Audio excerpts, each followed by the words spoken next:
Good morning. फिर से मिलते हैं आज हम लोग अपने न्यू टॉपिक के साथ। चैप्टर 2 हम लोगों ने पढ़ा था क्लास 11 में, स्ट्रक्चर ऑफ एटम। अभी तक हमने कौन कौन से टॉपिक्स को रिवाइज कर दिया, बताइए कौन कौन से टॉपिक्स रिवाइज हो गए हमारे।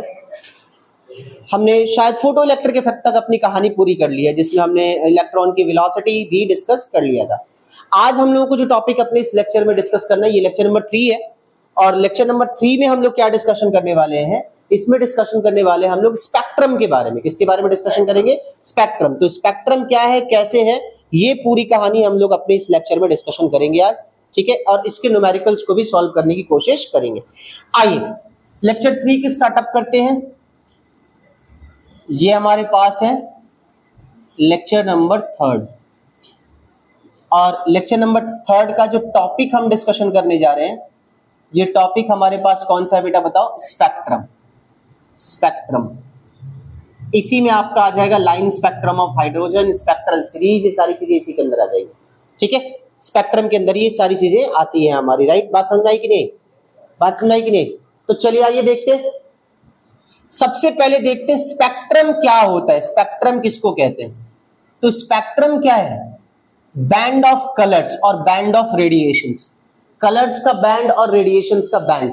कलर्स के बैंड को और रेडिएशंस के बैंड को क्या कहा जाता है? स्पेक्ट्रम कहा जाता है। क्या कहा जाता है? स्पेक्ट्रम। तो अगर आपसे कोई पूछे कि व्हाट इज स्पेक्ट्रम, तो आप कहिए कि band of colours, band of किसका बच्चे बताओ? कलर्स, और band of radiations, band of colours और बैंड ऑफ किसका बच्चे बताओ? रेडिएशंस। कलर्स का बैंड या रेडिएशंस का बैंड इज कॉल्ड, इसी को कहा जाता है स्पेक्ट्रम। क्या कहते हैं इसको? स्पेक्ट्रम। बात समझ में आई कि नहीं? तो स्पेक्ट्रम है क्या? बैंड ऑफ कलर्स और बैंड ऑफ रेडिएशंस। कलर्स का बैंड या फिर रेडिएशंस का बैंड, इसी को हम लोग क्या कहेंगे बच्चों, बताओ? स्पेक्ट्रम कहेंगे। क्या कहेंगे? स्पेक्ट्रम। अब देखिए यहां पर हमको अपने इस वाली क्लास में दो स्पेक्ट्रम के ऊपर डिस्कशन करना होगा, जिसमें से एक हमारा है एमिशन स्पेक्ट्रम, एमिशन स्पेक्ट्रम, और दूसरा हमारे पास क्या है? दूसरा हमारे पास है एब्जॉर्प्शन स्पेक्ट्रम। एक हो गया हमारा एमिशन स्पेक्ट्रम, दूसरा क्या हो गया बच्चे बताओ?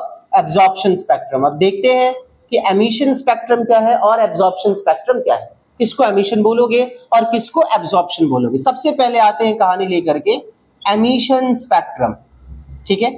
एक डायग्राम से हम इसको अच्छे तरीके से समझ सकते हैं कि एमिशन स्पेक्ट्रम में क्या होता होगा। चलिए क्या लेते हैं हम लोग, एक प्रिज्म ले लेते हैं। ग्लास प्रिज्म ले लिया हमने, यहां पर हमारे पास क्या है? Glass prism.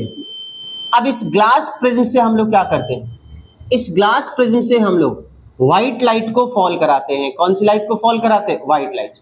इस ग्लास प्रिज्म से व्हाइट लाइट को फॉल कराते हैं।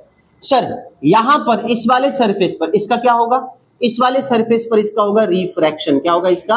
रिफ्रैक्शन। और रिफ्रैक्शन के बाद जाहिर सी बात है अपने पाथ से डिस्ट्रैक्ट होगी। तो पाथ से डिस्ट्रैक्ट होने के बाद अब इस वाले सरफेस पर, यहां इस सरफेस पे रिफ्रैक्शन हुआ और इस सरफेस पे क्या होगा? इसका एमर्जेंस होगा। क्या होगा? एमर्जेंस। तो इस सरफेस पे जब इसका एमर्जेंस हुआ, तो एमर्जेंस होने के बाद इसने कुछ इस तरीके से एक स्पेक्ट्रम हमें दे दिया, एक बैंड ऑफ कलर्स हमें दे दिया। ये जो बैंड ऑफ कलर्स हमें यहां पर मिल रहा है, that is the form of continuous spectrum. कौन सा फॉर्म है बच्चे बताओ? कॉन्टिन्यूअस स्पेक्ट्रम, ठीक है। तो when white light is made fall directly on the prism, right, जब व्हाइट लाइट को आप प्रिज्म के ऊपर डायरेक्टली फॉल करवाओगे तो we obtain a continuous spectrum. हमें कौन सा स्पेक्ट्रम मिलेगा बच्चे बताओ? Continuous spectrum. And such continuous spectrum is called what? Emission spectrum. इसको एमिशन टर्म क्यों बोला गया है? क्योंकि जितनी amount of energy white light की यहां पर है, उतनी सारी की सारी अमाउंट ऑफ एनर्जी डिस्प्लीट हो जा रही है, यानी आपके पास इस प्रिज्म ने कोई भी अमाउंट ऑफ एनर्जी को एब्सॉर्ब नहीं किया, ठीक है। बात समझ में आई कि नहीं? तो यहां पर आप क्या देख रहे हो? When white light is made fall directly on the prism, directly on the prism। जब हम व्हाइट लाइट को फॉल करेंगे डायरेक्टली ऑन द प्रिज्म पर, हमें क्या मिलेगा? we obtain a continuous spectrum। कौन सा स्पेक्ट्रम मिलता है बच्चे? कॉन्टिन्यूअस स्पेक्ट्रम मिलता है। बात समझ में आ रही है कि नहीं आ रही है? बोलिए हाँ या ना। सच स्पेक्ट्रम इज कॉल्ड, इसी स्पेक्ट्रम को हम लोग कहते हैं, such spectrum is called emission spectrum. कौन सा स्पेक्ट्रम कहते हैं? एमिशन स्पेक्ट्रम, ठीक है। Emission spectrum. खास बात क्या यहाँ पर है कि खास बात यह है कि all the energy of white light splits into the component colours. White light की सारी एनर्जी कंपोनेंट कलर्स में क्या हो जाती है, स्प्लिट हो जाती है, इसलिए इसको एमिशन कहा गया। क्या कहा गया, एमिशन। तो यहां पर क्या है, all the energy of the white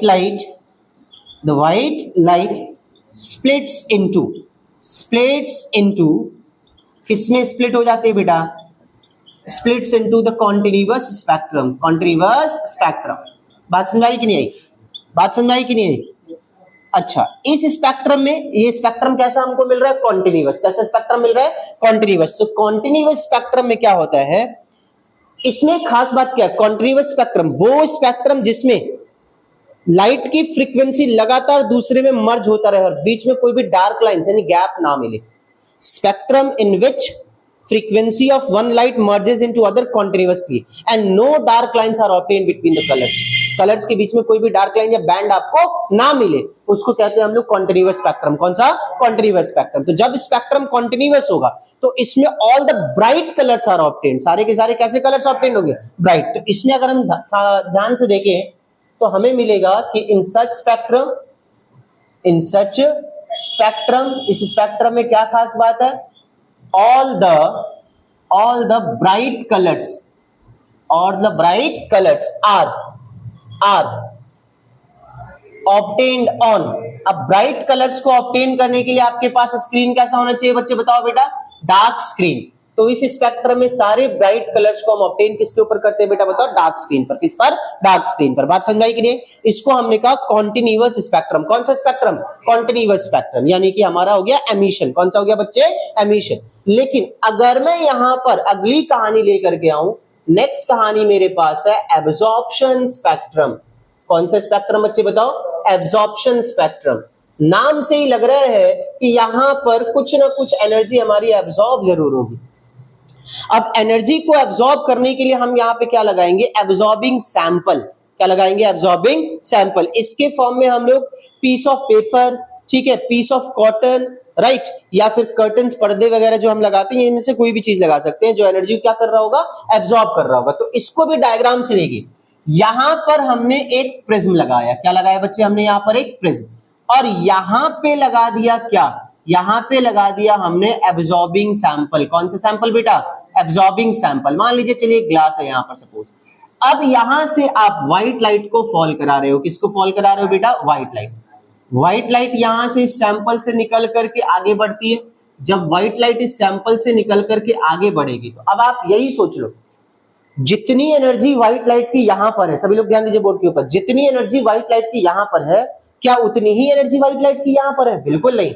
कुछ ना कुछ अब अमाउंट ऑफ एनर्जी ये सैंपल क्या कर लेगा, एब्जॉर्ब कर लेगा। क्या कर लेगा, एब्जॉर्ब। तो जितनी एनर्जी यहां पर है उतनी एनर्जी यहां पर नहीं, यानी यहां पर व्हाइट लाइट की एनर्जी थोड़ी ज्यादा है, और यहां पर अगर मैं बात करूं तो यहां पर व्हाइट लाइट की एनर्जी थोड़ी क्या है बच्चे, कम है।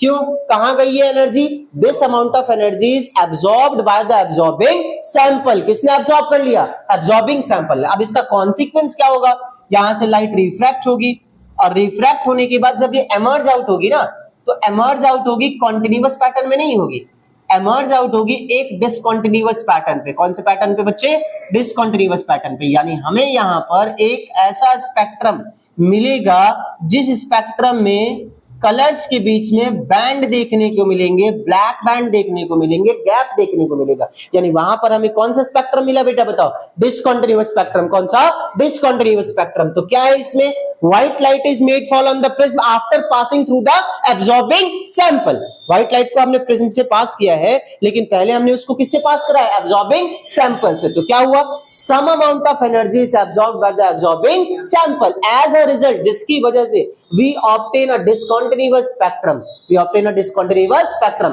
That means we obtain such spectrum having several gaps between the colors. Colors के बीच में क्या होगा, gaps होगा, right? इसी को हम लोग कहते हैं absorption spectrum। कौन सा, absorption spectrum। तो यहां पर हम क्या देख रहे हैं, यहां पर हम देख रहे हैं कि when white light is made fall on the prism after after passing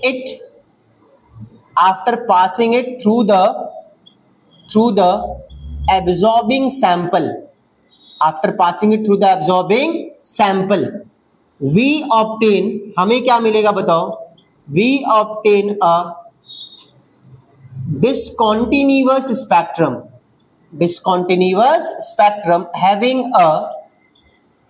having several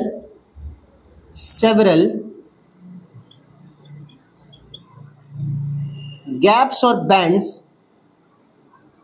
having several gaps, या इसी को हम लोग बैंड्स कह सकते हैं, between the colors, black bands लिख लो इसको, black bands between the colours. बात समझ आ रही बेटा? बोलिए। अब सोचो अगर दो कॉन्टिन्यूअस कलर्स के बीच में कोई ब्लैक बैंड मिल जाएगा तो आपको इसके जो कलर्स दिखाई देंगे वो दिखाई देंगे डार्क। कैसे दिखाई देंगे? डार्क। तो इसके में क्या होता है, इन सच स्पेक्ट्रम, इस तरह के स्पेक्ट्रम में अगर बात की जाए तो इस तरह के स्पेक्ट्रम में डार्क कलर्स, कौन सा कलर्स बेटा? Dark colours are obtained on, dark colours को ऑब्टेन्ड किया जाता है किस पे बेटा? बताइए बेटा। Bright screen. इस तरह के स्पेक्ट्रम में हम लोग ब्राइट स्क्रीन पर डार्क कलर्स को ऑब्टेन करेंगे। किसको ऑब्टेन करेंगे? डार्क कलर्स को। इसी को यूज किया जाएगा हाइड्रोजन के लाइन स्पेक्ट्रम के लिए। किसके लिए? हाइड्रोजन के लाइन स्पेक्ट्रम के लिए। तो अब हम अगले पॉइंट पे आते हैं, लाइन स्पेक्ट्रम ऑफ हाइड्रोजन। किसके ऊपर आते हैं बच्चों बताओ? Line spectrum of hydrogen. चलिए देखिए,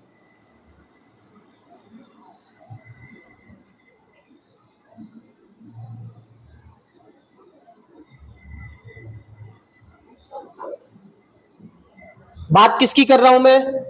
बात कर रहा हूं बेटा मैं line spectrum of hydrogen. Line spectrum of hydrogen किया क्या गया,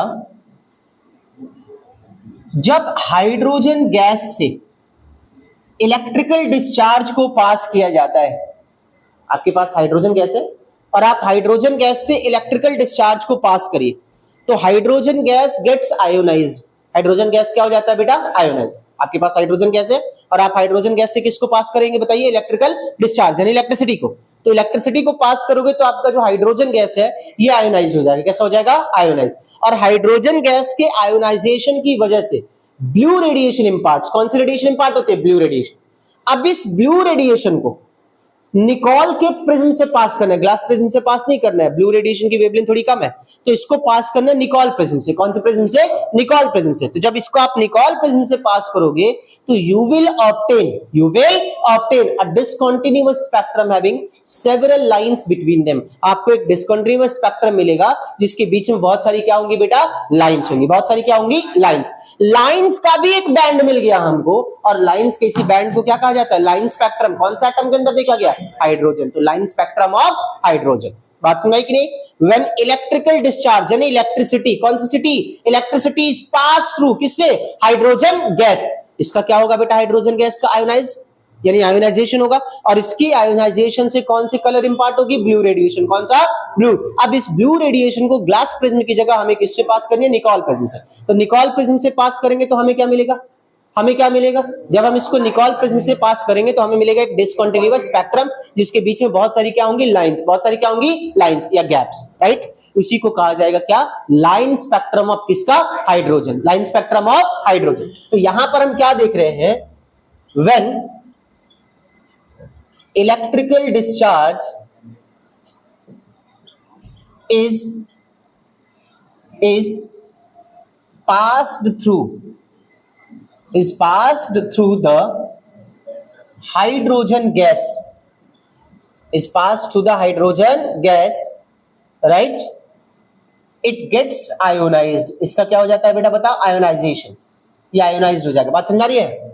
अब ड्यू टू इट्स आयोनाइजेशन, इसकी आयोनाइजेशन की वजह से, राइट बेटा, ब्लू रेडिएशन इम्पार्ट्स। कौन सा रेडिएशन इम्पार्ट होता है बेटा? बताओ। Blue radiation imparts. Blue radiation impart होता है। यहां तक बात समझ आई बेटा? बोलिए। अब when this blue radiation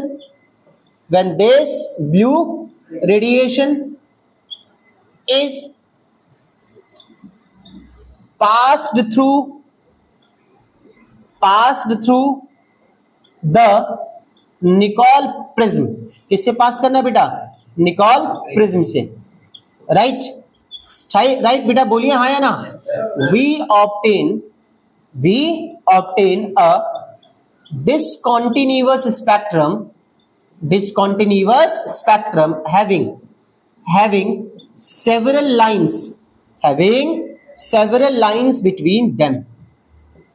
lines between them।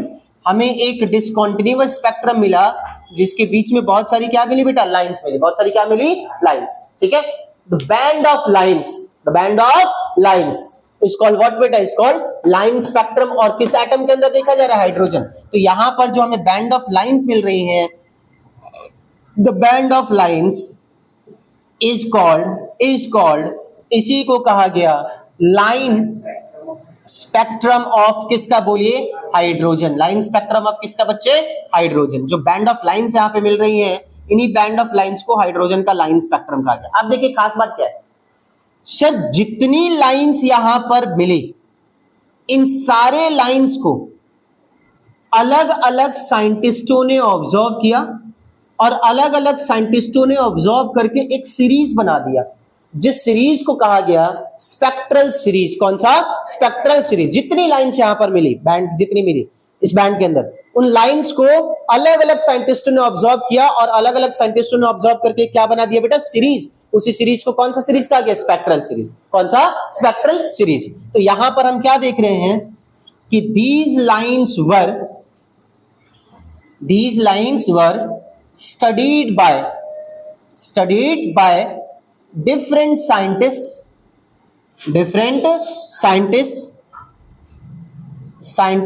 to give a series, क्या बेटा?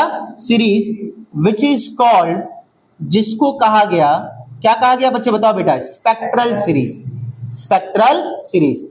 जितने लाइंस यहां पर बने, इन सारे लाइंस को अलग अलग साइंटिस्टों ने ऑब्जर्व किया और अलग अलग साइंटिस्टों ने ऑब्जर्व करके एक सीरीज बना दिया, जिस सीरीज को कौन सा सीरीज कहा गया? Spectral series. तो अब हमें यहां पर डिस्कस करना है कि स्पेक्ट्रल सीरीज क्या है और स्पेक्ट्रल सीरीज में किन किन साइंटिस्टों ने क्या क्या अपना योगदान दिया। यहां देखिए, इसको बताने से पहले मैं आपको यहां पर 2 पॉइंट्स के ऊपर बताना चाहूंगा। कौन कौन से 2 points?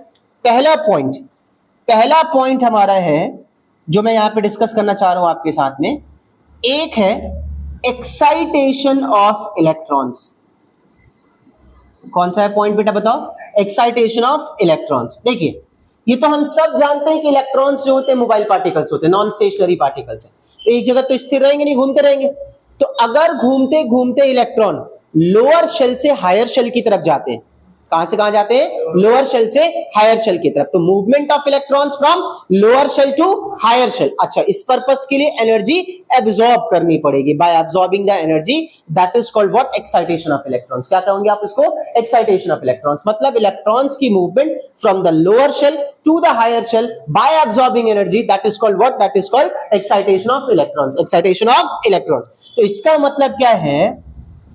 Movement of electrons, movement of किसका बच्चे बताओ? Electrons from lower shell to higher shell. Movement of electrons from lower shell to the higher shell by absorbing energy. By absorbing क्या बेटा बताओ? एनर्जी इज कॉल्ड, इसी को कहा जाता है, क्या कहा जाता है बच्चों बताओ बेटा? Excitation of electrons. Excitation of electrons मतलब इलेक्ट्रॉन्स की मूवमेंट लोअर शेल से हायर शेल की तरफ, वो भी क्या एब्जॉर्ब करके? एनर्जी को एब्जॉर्ब करके, that is called the excitation of electrons, right? अब दूसरा पॉइंट इसमें क्या आता है? दूसरा पॉइंट आता है आपका डी एक्साइटेशन ऑफ इलेक्ट्रॉन्स। तो डी एक्साइटेशन का मतलब क्या हो गया? इलेक्ट्रॉन्स का हायर शेल से कहां आना? लोअर शेल आना। तो अगर बात की जाए इसमें डी एक्साइटेशन ऑफ इलेक्ट्रॉन्स की, तो यहां देखिए, डी एक्साइटेशन ऑफ इलेक्ट्रॉन्स का मतलब क्या है? Movement of electrons. इस बारी हमें इलेक्ट्रॉन्स की मूवमेंट कहां से कहां करनी है बच्चे बताइए? हायर शेल से लोअर शेल। इसके लिए एनर्जी एब्जॉर्ब करना है कि एनर्जी रिलीज करना है? रिलीज। उसको कहते हैं हम लोग डी एक्साइटेशन ऑफ इलेक्ट्रॉन्स। क्या कहते हैं बेटा? D excitation of electrons. तो ये क्या हो जाएगा? Movement of electrons movement of electrons from higher shell to lower shell, from higher shell to lower shell by the loss of electrons, by the loss of energy, sorry, by the loss of energy is called, इसी को कहेंगे हम क्या, बताओ क्या कहेंगे, D excitation of electrons. तो दो चीजें हो रही है, दो पॉसिबिलिटीज आप यहां पर देख रहे हो, या तो इलेक्ट्रॉन आपका लोअर शेल से हायर शेल जा सकता है, या फिर आपका इलेक्ट्रॉन कहां से कहां जा सकता है, हायर शेल से लोअर शेल जा सकता है। तो अगर आपका इलेक्ट्रॉन लोअर शेल से हायर शेल जा रहा है, that is called what, that is called excitation of electrons, इसके लिए एनर्जी अब्सॉर्ब करनी पड़ेगी। और अगर आपका इलेक्ट्रॉन हायर शेल से लोअर शेल आ रहा है तो that is called D excitation of electron, इसके लिए एनर्जी आपको लूज करनी पड़ेगी। एनर्जी लूज करोगे तो ये कहानी हो पाएगा, राइट। अब सर ये चीज मैंने आपको क्यों बताई, क्योंकि जो स्पेक्ट्रल सीरीज दिया गया ना साइंटिस्टों के द्वारा, ये दोनों चीजों के लिए दिया गया, एक्साइटेशन ऑफ इलेक्ट्रॉन्स के लिए भी और डी एक्साइटेशन ऑफ इलेक्ट्रॉन्स के लिए। तो सबसे पहले हम यहां पर डिस्कशन करते हैं स्पेक्ट्रल सीरीज फॉर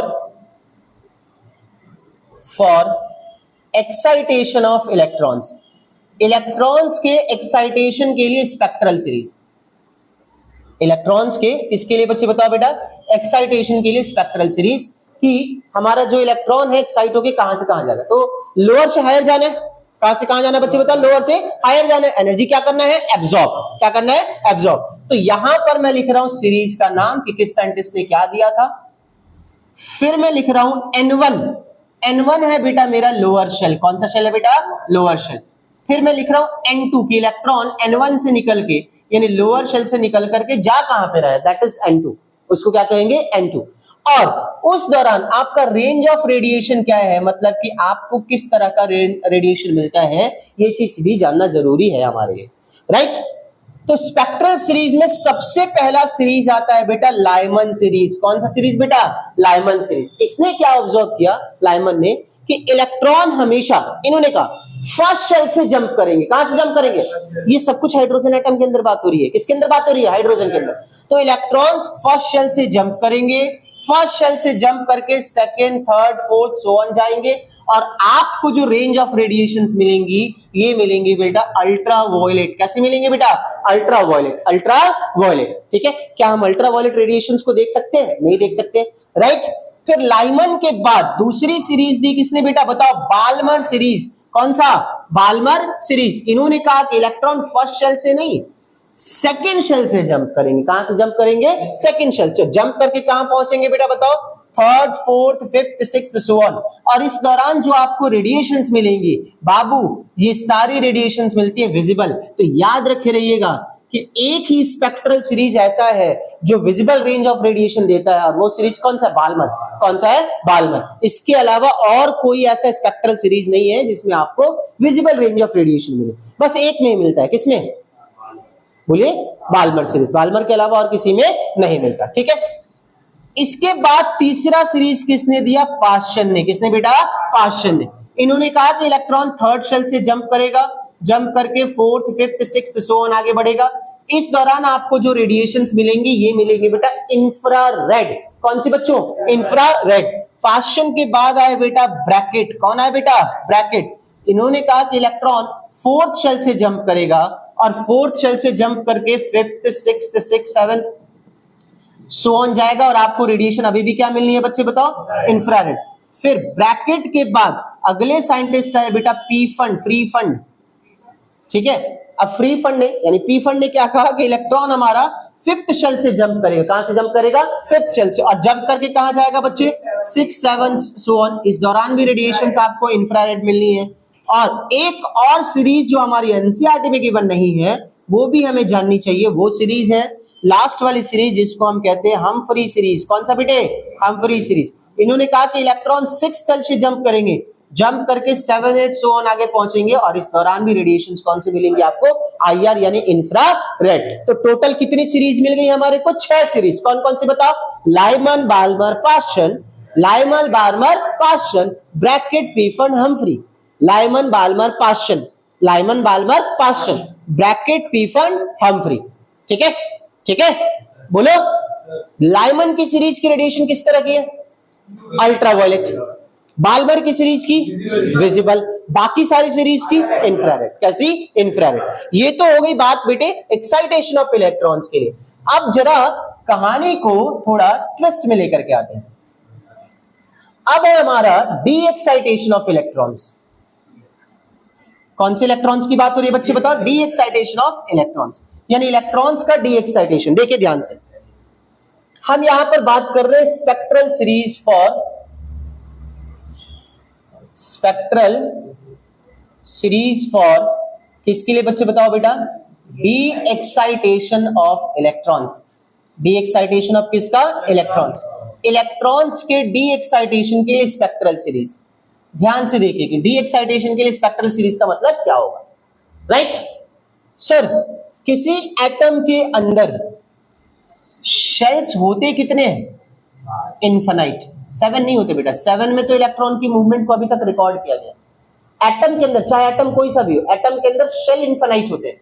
इलेक्ट्रॉन्स के घूमने की वजह से शेल नहीं बनेगा, शेल तो पहले से है, इलेक्ट्रॉन उस शेल में जाकर के घूम रहे हैं। तो अगर आपसे कोई पूछे आज के बाद कि किसी भी एटम के अंदर शेल कितने होते हैं, उसको आंसर दीजिए भैया शेल होते हैं इनफिनाइट। शेल कितने होते हैं? इनफिनाइट। n इक्वल्स टू कितना हो गया? इनफिनाइट।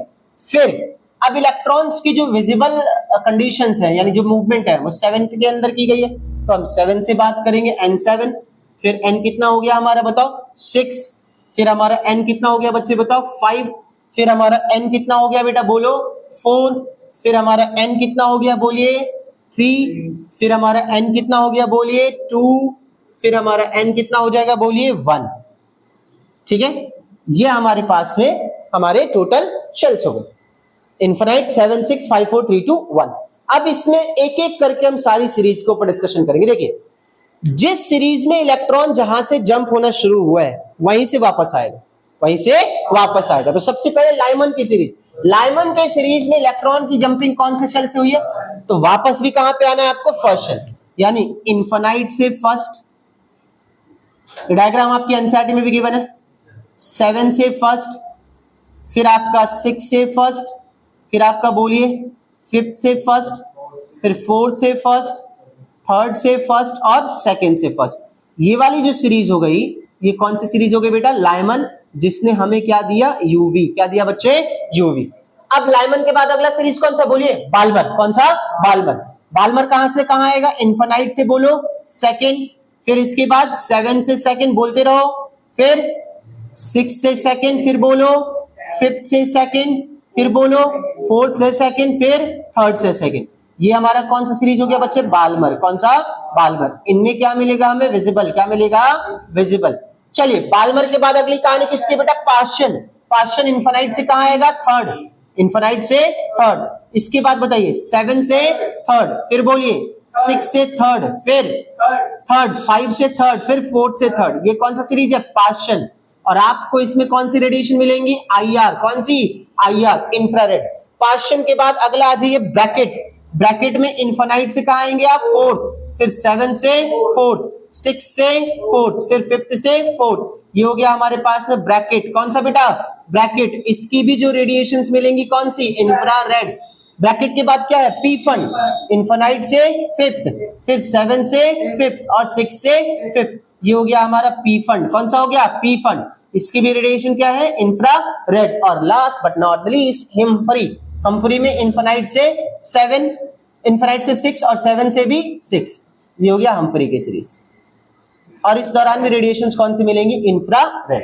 तो इधर की कहानी एक्साइटेशन ऑफ इलेक्ट्रॉन्स के लिए और इधर की कहानी किसके लिए? डी एक्साइटेशन ऑफ इलेक्ट्रॉन्स के लिए। दोनों कहानी बोर्ड के ऊपर आपको दिख रही है। अब सर कुछ छोटी छोटी बातें, कुछ छोटी छोटी बातें। ये है अल्फा लाइन, इसको कहते हैं फर्स्ट लाइन।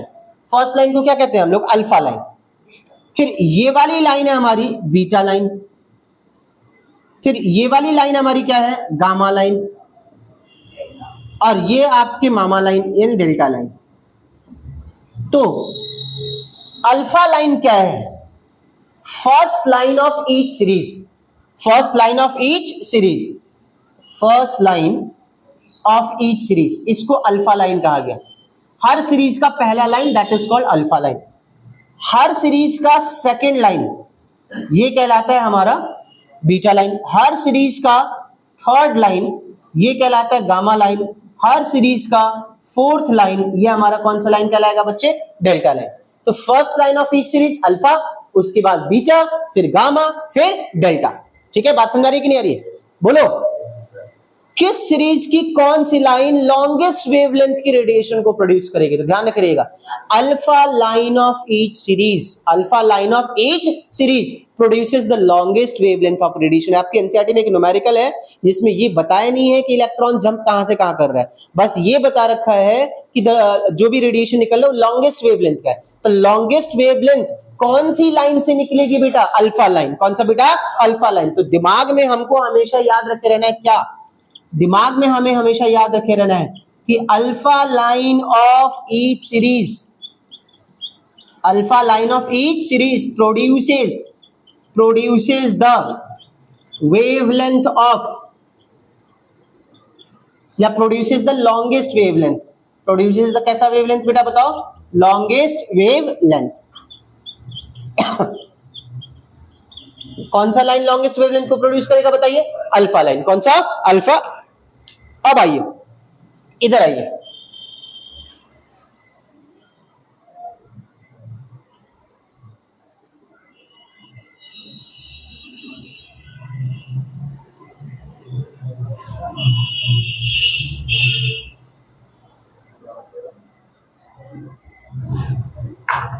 देखिए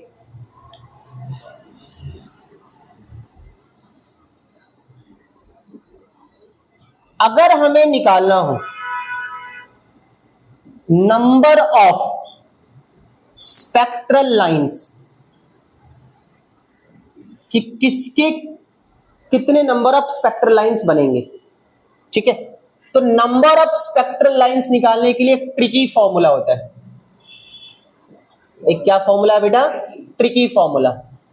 और ये ट्रिकी फॉर्मूला क्या है? Number of spectral lines is equals to n2 minus n1 into n2 minus n1 plus 1 divided by कितना? 2। ट्रिकी फॉर्मूला क्या है बच्चे बताओ? n2 माइनस n1 इंटू क्या? n2 minus n1 plus 1 divided by कितना? 2। n2 क्या है? कौन सा शेल? Higher shell. और n1 क्या है? Number of lower shell. तो यहाँ n2 n1 ध्यान रखिएगा कि n1 जो है हमेशा कौन सा शेल है बच्चे बताओ? Lower shell. और n2 हमेशा कौन सा शेल है बेटे? Higher shell. राइट। अब आप निकालो अपनी एक एनसीईआरटी का क्वेश्चन करते हैं हम लोग, ध्यान से देखो। एनसीईआरटी के एक क्वेश्चन में आप बैक एक्सरसाइज में जाइए। किसमें जाइए बच्चों? Back exercise. बैक एक्सरसाइज का क्वेश्चन नंबर है आपका क्वेश्चन नंबर 15। बैक एक्सरसाइज में क्वेश्चन नंबर 2.15 क्या कहता है ये क्वेश्चन? जरा ध्यान से देखिए। क्वेश्चन कहता है कि what is the maximum number of emission lines, maximum number of emission lines when the excited electron of hydrogen atom in n equals to 6 drops to the ground state। Hydrogen atom के अंदर electron 6th orbit में है। कौन सा orbit में? 6th orbit में। और वहां से जंप करके कहां आ रहा है? ग्राउंड स्टेट यानी फर्स्ट ऑर्बिट में। तो कितने नंबर ऑफ एमिशन लाइंस निकलेंगे? यानी ये वाले फॉर्मूले पे फिट करना है। ध्यान से देखिए, आपके पास यहां पर n2 है 6 और n1 कितना है बेटा? 1। तो अब अगर हमें निकालना है नंबर ऑफ एमिशन लाइंस कि कितने नंबर ऑफ एमिशन लाइंस बने, तो क्या करेंगे हम लोग बच्चे बताओ? n2 माइनस n1, बोलो n2 minus n1 plus 1 divided by कितना? 2। तो चलिए 6 माइनस 1 प्लस 1 डिवाइडेड बाय 2, ये 1 और 1 तो कैंसिल हो गया। तो 5 इंटू 6 बाय 2, यहां पे आ गया आपका 15 एमिशन लाइंस। कितने एमिशन लाइंस बनेंगे बच्चे? 15 एमिशन लाइंस। यही हो गया इसका आंसर। तो इस ट्रिकी फॉर्मूले को यूज करके आप आराम से निकाल सकते हो कि किसमें कितने नंबर ऑफ एमिशन लाइंस आपके इंपार्ट होने वाले हैं। बात समझ आ गई? क्या फॉर्मूला यूज करोगे आप लोग बताओ? n2 minus n1 into n2 minus n1 plus 1 divided bye 2। अब देखिए,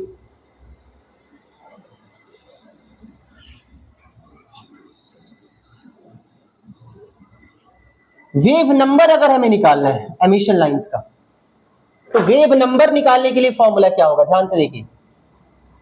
अगर हमें निकालना है वेव नंबर न्यू बार, कौन सा बेटा, न्यू बार, तो nu bar is equals to क्या होगा, ध्यान से देखिए, 109677 इंटू 1 अपॉन n1 का स्क्वायर माइनस 1 अपॉन n2 का स्क्वायर पर सेंटीमीटर। ये सब कुछ हाइड्रोजन के अंदर अभी बात हो रही है बेटा। Nu bar is equals to क्या, 109677 इंटू 1 अपॉन n1 का स्क्वायर माइनस 1 अपॉन n2 का स्क्वायर पर सेंटीमीटर, वेयर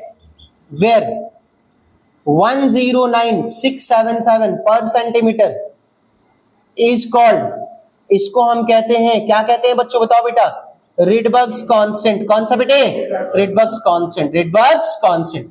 तो 109677 पर सेंटीमीटर, इसको हमने कहा रिडबर्ग्स कांस्टेंट। कौन सा कांस्टेंट का, रिडबर्ग्स कांस्टेंट। इस फॉर्मूले को यूज करके आप आसानी से निकाल सकते हो वेव नंबर। क्या निकाल सकते हो बेटा, वेव नंबर। ये है अभी ये फॉर्मूला किसके लिए बेटा, for hydrogen atom, for hydrogen atom.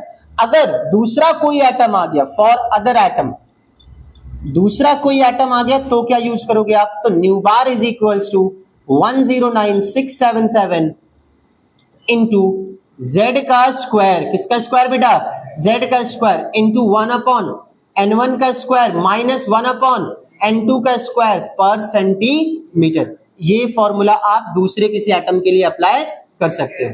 Sorry, Z क्या है, जेड है आपका एटॉमिक नंबर, जेड क्या है, एटॉमिक नंबर। जिस किसी एटम को आप यूज कर रहे होंगे उसका क्या होगा, एटॉमिक नंबर यूज होगा।